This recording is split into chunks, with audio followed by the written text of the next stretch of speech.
resurrección de Lázaro es un evento muy conocido dentro y fuera de los círculos cristianos. En nuestra serie pasada hablábamos básicamente acerca de todo lo que sucedió hasta antes de que Jesús resucitara a Lázaro. Así que la resurrección de Lázaro vendría a ser el punto cúspide o culminante de la historia, porque después de todo, no todos los días se puede ver un milagro de esa magnitud. Pero, sin embargo, la resurrección de Lázaro no es todavía el final de la historia. En esta ocasión quisiera utilizar los sucesos que la Biblia narra después de la resurrección de Lázaro y usarlos como una introducción para analizar las actitudes del grupo de personas que más oposición y más estorbo presentaron ante el ministerio de Jesús. Y antes de que empecemos a sacar nuestros prejuicios, déjame decirte que no estoy hablando acerca de los escépticos o de los ateos o de la comunidad gay o de la comunidad feminista o los políticos o de alguna raza o alguna clase social, no. El grupo de personas que más oposición presentaron ante el ministerio de Jesús en la tierra fueron los religiosos.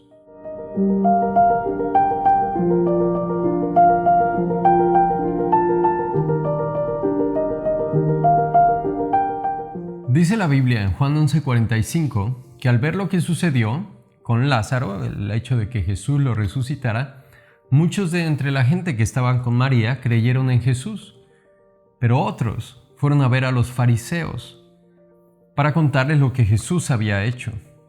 Entonces los principales sacerdotes y los fariseos convocaron al Concilio Supremo. ¿Qué vamos a hacer?, se preguntaron unos a otros. Sin duda ese hombre realiza muchas señales milagrosas. Si lo dejamos seguir así, dentro de poco todos van a creer en él. Entonces el ejército romano vendrá y destruirá tanto nuestro templo como nuestra nación. Así que, dice la Biblia, a partir de ese momento, los líderes judíos comenzaron a conspirar para matar a Jesús. Como resultado, Jesús detuvo su ministerio público entre la gente y salió de Jerusalén. Fue a un lugar cercano al desierto, a la aldea de Efraín, y se quedó allí con sus discípulos.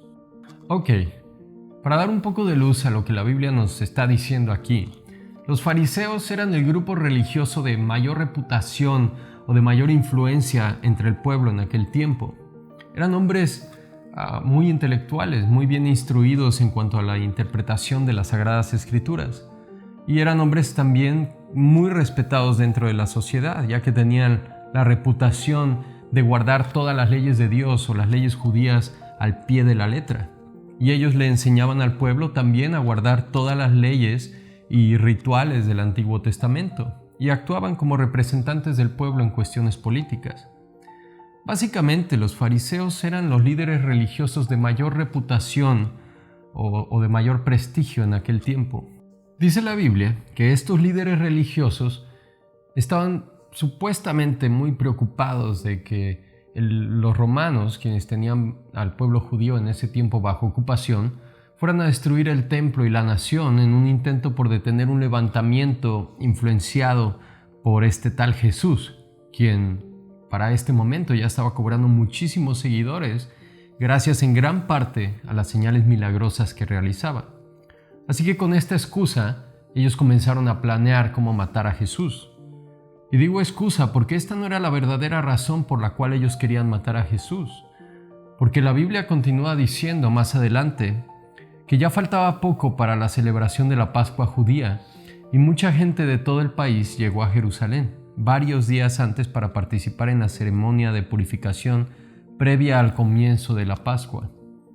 Seguían buscando a Jesús, pero mientras estaban en el templo, se decían unos a otros: ¿qué les parece? No vendrá para la Pascua, ¿verdad? Hablando de Jesús. Mientras tanto, los principales sacerdotes y los fariseos habían dado órdenes públicamente de que cualquiera que viera a Jesús avisara enseguida para que ellos pudieran arrestarlo. Juan 12, versículo 1 dice que 6 días antes de que comenzara la celebración de la Pascua, Jesús llegó a Betania, a la casa de Lázaro, el hombre a quien él había resucitado. Cuando toda la gente se enteró de que Jesús había llegado, corrieron en masa para verlo a él y también a Lázaro, el hombre al que Jesús había resucitado de los muertos. Entonces, los principales sacerdotes decidieron matar a Lázaro también, ya que a causa de él, mucha gente los había abandonado a ellos y ahora creían en Jesús. No encuentro tema en la Biblia que me cause mayor incomodidad que el tema de los líderes religiosos. Y es que lamentablemente hasta el día de hoy podemos seguir viendo las mismas actitudes que tenían esos hombres religiosos reflejadas en las congregaciones modernas. Hoy en día estamos inundados de líderes religiosos que les importa más mantener una congregación que seguir haciendo crecer el reino de Dios. Les preocupa más que las personas de su iglesia se les vayan a otro lado que seguir ayudando a los perdidos a encontrar la luz. Los fariseos estaban en realidad muy preocupados y molestos de que la gente que antes los seguía y los admiraba a ellos, ahora se estuvieran yendo detrás de las enseñanzas de este hombre que para ellos no era nadie importante. Jesús no había estudiado como los fariseos. Él no había sido instruido bajo el cuidado de maestros muy reconocidos o en seminarios de alta reputación. De la misma forma, ninguno de sus discípulos estaba graduado del mejor instituto bíblico de la región, como para que la gente de forma tan ignorante se estuviera yendo detrás de ellos, en vez de seguir escuchando a personas que realmente estuvieran calificadas o que tuvieran las credenciales necesarias para la enseñanza de las Escrituras. Y esto es una gran ironía porque se supone que desde siempre las iglesias han existido con el propósito de ayudar a las personas a crear una relación con Dios. Y la Biblia nos dice que Jesús es Dios hecho hombre. Así que los fariseos, al tratar de eliminar a Jesús, en realidad estaban tratando de matar al mismo Dios que ellos creían o decían adorar. Una persona que sí entendió esto mucho mejor que cualquiera de los fariseos fue el predicador Juan, apodado Juan el Bautista, ya que muchas de las personas que antes seguían a Juan también comenzaron a irse detrás de Jesús. Pero a diferencia de los fariseos, Juan no planeó matar a Jesús por haberse llevado a sus discípulos, sino que Juan dijo: nadie puede recibir nada a menos que Dios se los conceda desde el cielo. Yo no soy el Mesías, yo solo estoy aquí para prepararle el camino a Él. Él debe tener cada vez mayor importancia y yo menos. Qué increíble sería si pudiéramos entender, igual que Juan, que si alguna congregación está creciendo es porque tal vez están haciendo algo bien y Dios los está bendiciendo, y no necesariamente porque están haciendo cosas malas o porque están enseñando cosas erróneas. Qué diferente sería el mundo si todos los cristianos pudiéramos entender que no estamos aquí para construir nuestra iglesia, sino la iglesia de Dios. La importancia del cristianismo se encuentra en acercar a las personas a Dios, no a nosotros. Pero de alguna forma pareciera que como cristianos estuviéramos compitiendo unos contra otros.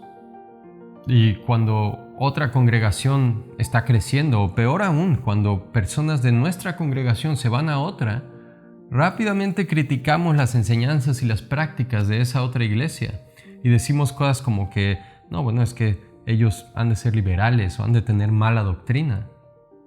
Y llegamos incluso a decir cosas tan absurdas como, bueno, es que aquí nos preocupamos más por la calidad que por la cantidad. ¿Qué clase de calidad trae como consecuencia falta de cantidad? Nunca he escuchado de un restaurante que tenga tan alta calidad en sus alimentos que nadie quiere ir a comer allí. Jesús no llegó al mundo para robarle la gente a los fariseos. Ese no era el propósito de Jesús en la tierra. Dios no va a robarse algo que ya es de Él. Y ese es un problema que tenemos como cristianos. Creemos que la gente nos pertenece, que pertenecen a nuestra congregación o que pertenecen a nuestra denominación o a nuestro grupo religioso. Pero como dijo Juan, yo no soy el Mesías. Yo estoy aquí solamente para prepararle el camino a Él. Somos siervos de Dios, llamados y escogidos para llevar las buenas noticias de salvación al mundo, pero no nos confundamos. La gente no nos pertenece, le pertenecen a Dios. Las personas no nos deben lealtad a nosotros, se la deben a Dios. Nosotros somos pescadores de hombres, sí, pero no somos el único barco pesquero en el mar. Hay muchos otros ministerios en el mundo que, por muy diferente que sea su forma de trabajar a la de nosotros, ellos también están trabajando de forma general bajo el mismo llamado y la misma misión y visión que nosotros. Así que, ¿cuál es el problema en que una persona se vaya de una congregación cristiana a otra? Ninguno. Es que cuando una persona se va de una congregación a otra, eso demuestra falta de madurez. Bueno, también podría demostrar falta de buen liderazgo y falta de empatía hacia las personas dentro de tu iglesia. Necesitamos entender que no fallamos como iglesia cuando una persona salta fuera de nuestro barco y entra dentro del barco de otra congregación cristiana, porque pues se supone que no estamos guiando a las personas a nuestra congregación, a nuestra iglesia, sino a Dios. La realidad es que fallamos mucho más como iglesia cuando nos concentramos tanto en estar criticando las prácticas o el trabajo de otras iglesias solamente para mantener a las mismas personas dentro de nuestra congregación, que nos olvidamos de los todavía millones y millones de personas que siguen allá afuera sin conocer todavía del amor y la gracia de Dios. Una vez me acuerdo que íbamos llegando a la iglesia, mi familia y yo, en un domingo. Íbamos a una congregación bautista y a un lado del templo bautista había otra congregación que era pentecostal. Y me acuerdo que muchas de las personas de nuestra congregación criticaban a los pentecostales porque su música era mucho más fuerte y más movida que la nuestra. Pero un día mi esposa vio a una mujer que iba llegando a la congregación pentecostal con su hijo pequeño. Y el niño le dijo a su mamá: «Mamá, ¿por qué tenemos que venir todos los domingos aquí?» Su mamá le dijo: «No tenemos que venir todos los domingos. Venimos porque queremos alabar a Dios». Me pareció increíble que nunca nos hubiéramos detenido a pensar que ellos también iban a la iglesia exactamente por las mismas razones que nosotros.